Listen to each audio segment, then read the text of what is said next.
Je m'appelle Holger Friedrich, j'ai 58 ans et moi je m'appelle Sharjeel Khalid, j'ai 30 ans. Êtes-vous religieux? Non. Que pensez-vous de la religion? Je pense que c'est une construction sociale intéressante.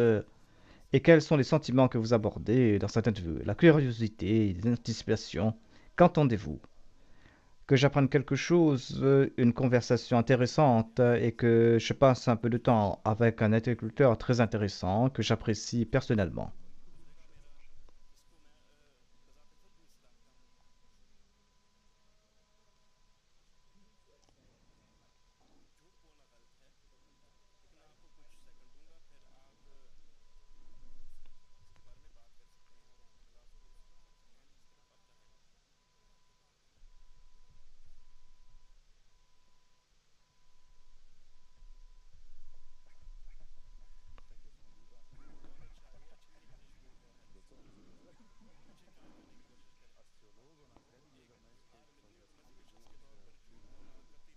En tant que théologien, la personne religieuse, il y a une interdiction catégorique concernant le mensonge,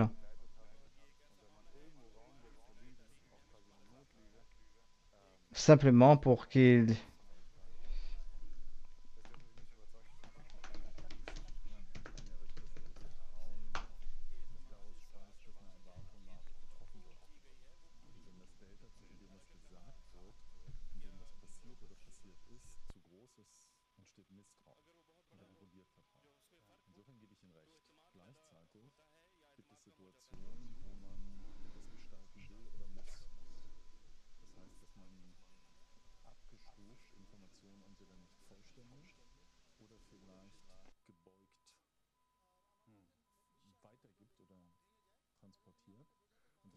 N'est-ce pas? Ce serait pas un mensonge. C'est là que commence la zone grise.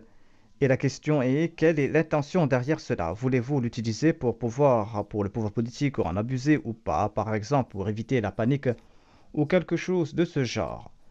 C'est là que je pense qu'une discussion éthique plus approfondie commence en ce qui concerne la non-diffusion de l'information, la manière de la façonner de manière positive, qui est définie positivement dans le sens du moindre mal possible.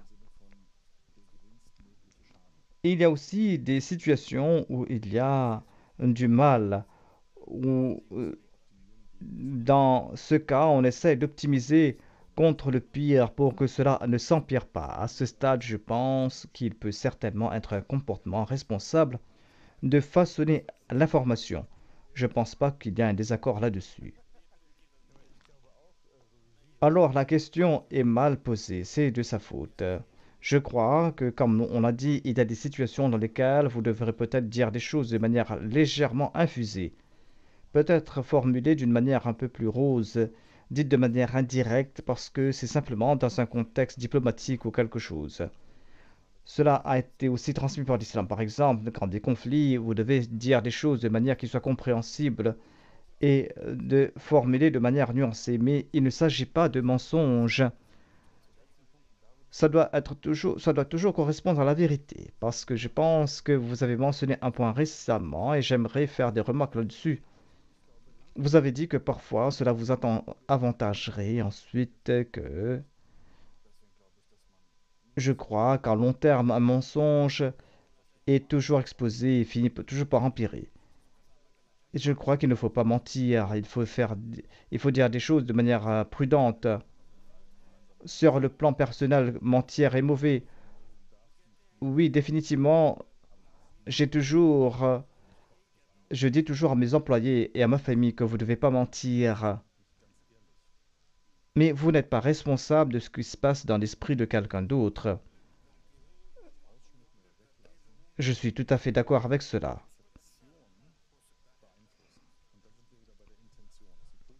Vous pouvez, vous devez vous demander quelle est votre intention. Votre intention est-elle positive? Et je ne pourrais pas répondre avec oui ou non ici. C'est ma vision des choses. C'est suffisant pour obtenir un point. Nous sommes d'accord à ce propos. L'autre question est que le matérialisme est un type de poison.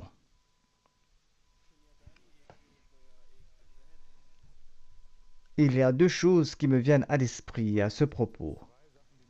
D'abord, si vous visez quelque chose de matériel ou que vous voulez quelque chose de matériel, je ne trouve pas cela de tout à fait répréhensible.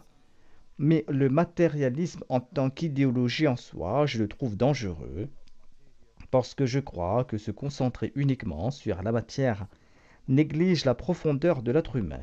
C'est pourquoi au début j'étais ici, mais quand cela est devenu une question d'idéologie, je ne suis allé ici, je suis parti dans l'autre direction. Et puis quand on a dit qu'il s'agissait de matière, eh bien j'ai pensé d'accord, on ne peut pas faire une déclaration aussi générale parce que la matière est quelque chose dont nous dépendons. Mais je crois que on ne doit pas faire ça devenir une fin en soi. Je suis d'accord avec Hegel et ensuite Marx. L'être détermine la conscience. Donc c'est simplement une nécessité dérangeante et incontournable de façonner les bases matérielles de manière à me permettre de me développer librement et individuellement, ou à ce qu'une entreprise réussisse ou que la société prospère.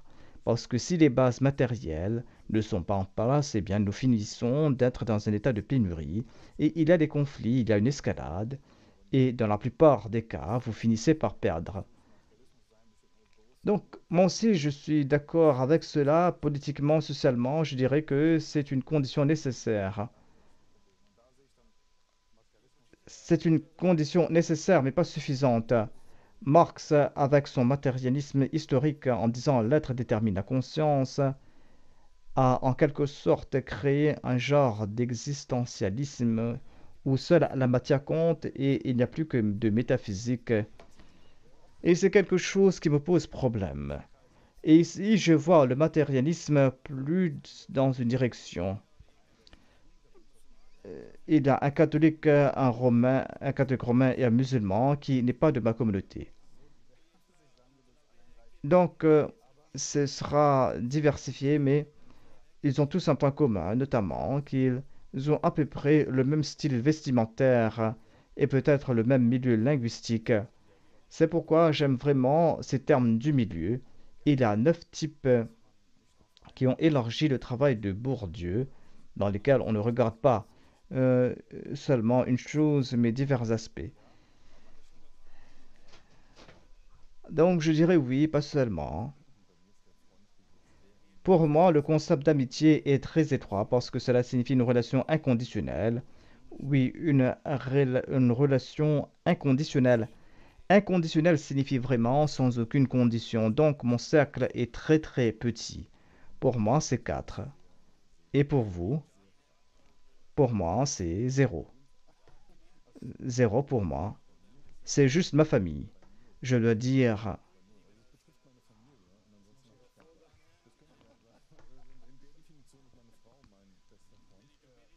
Ainsi donc, ma femme est ma meilleure amie.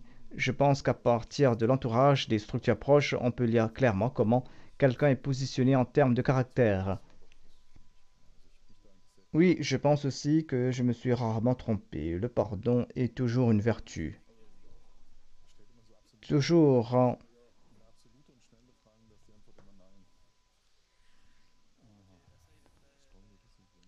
Oui, je ne pense pas.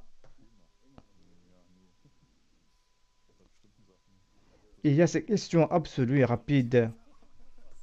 Et je ne suis pas toujours. La réponse n'est toujours pas non. Le pardon est-elle une vertu? Est-ce que ça est toujours une vertu ou non? Il y a certaines choses qui ne sont pas pardonnables. Je pense qu'en tant que parents, nous savons cela aussi. Il y a toujours le pardon, c'est juste une question de temps. Mais non, il y a certaines choses qui ne sont pas tolérables. Le pardon, par exemple.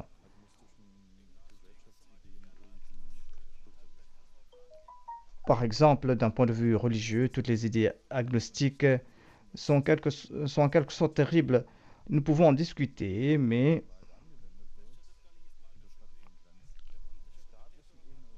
si nous allons partir dans la direction de la violence, eh bien, nous allons dépasser les limites.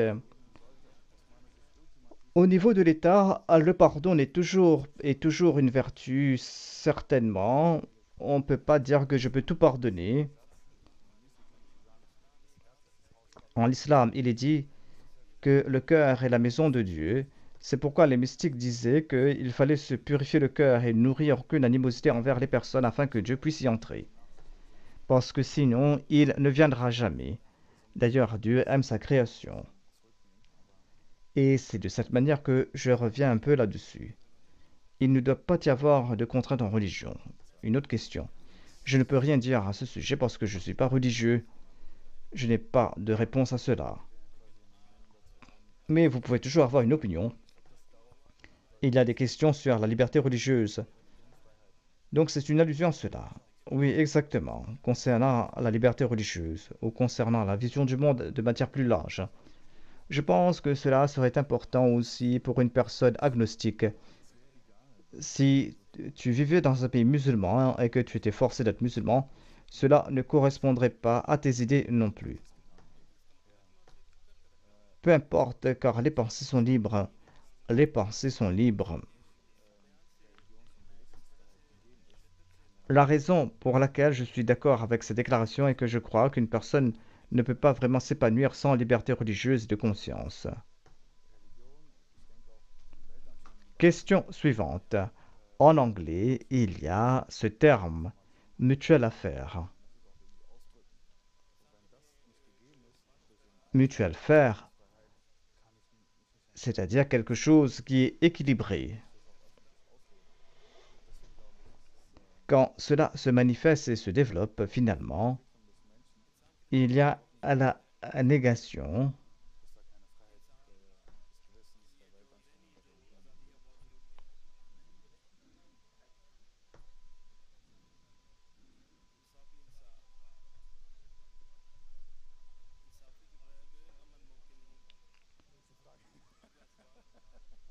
Donc c'est la prochaine question.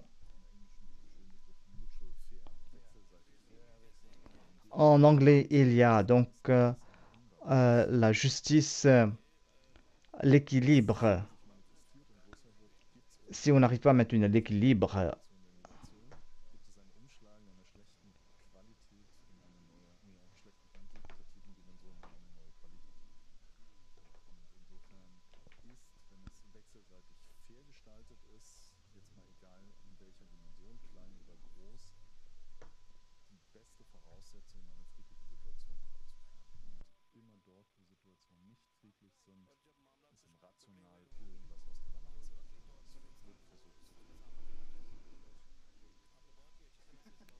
vous avez bien expliqué cela théoriquement, c'est bien. Je suis agnostique. Avons-nous le droit d'exposer les faiblesses des gens, de les exposer publiquement?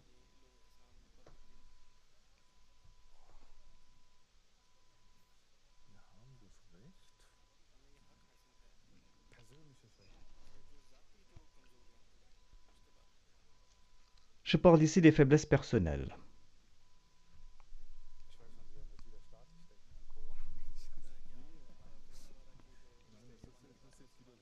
Je pensais que vous souhaitez parler du corona. Quel est mon intérêt à cela? Voudrez-vous parler à ce propos?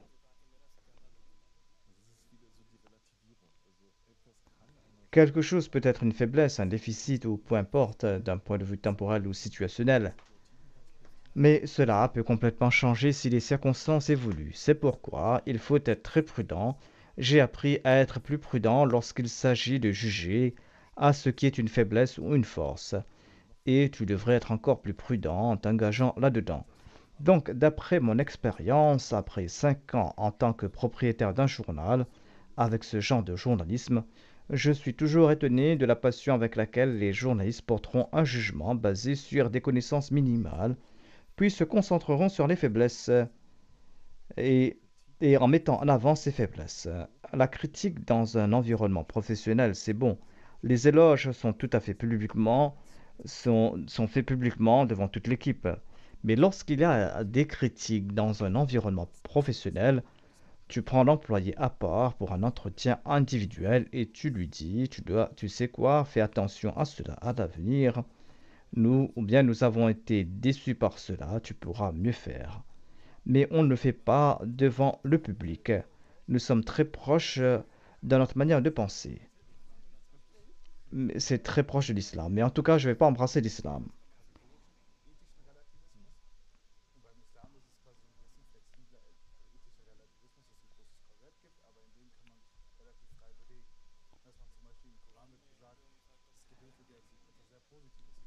Par exemple, dans le Saint-Coran, il est dit que la prière est quelque chose de positif. Dans un verset, il est dit que le moyen du salut, le Coran est un moyen de salut, tandis que le Coran est un moyen de destruction. La prière est aussi un moyen de salut et un moyen de destruction. Pour ceux qui accomplissent la prière avec de mauvaises intentions. Le calife de l'époque a parlé à ce propos notamment qu'on a besoin d'accomplir ces bonnes actions au moment opportun. Et cela dépend de beaucoup de facteurs. Et il y a un poème du fondateur de la communauté qui dit que si tu vois quelque chose de mauvais, il faut se méfier de la suspicion. Il se peut que ton œil t'a trompé, que ta compréhension a été trompée, que ta perception a été trompée. Alors méfie-toi de ce genre de jugement. Seul Dieu connaît l'état des cœurs. Vous ne pouvez pas juger les gens parce que vous ne connaissez pas leurs motifs et leurs intentions. Seul Dieu le sait. C'est pour cette raison que nous avons des perspectives similaires.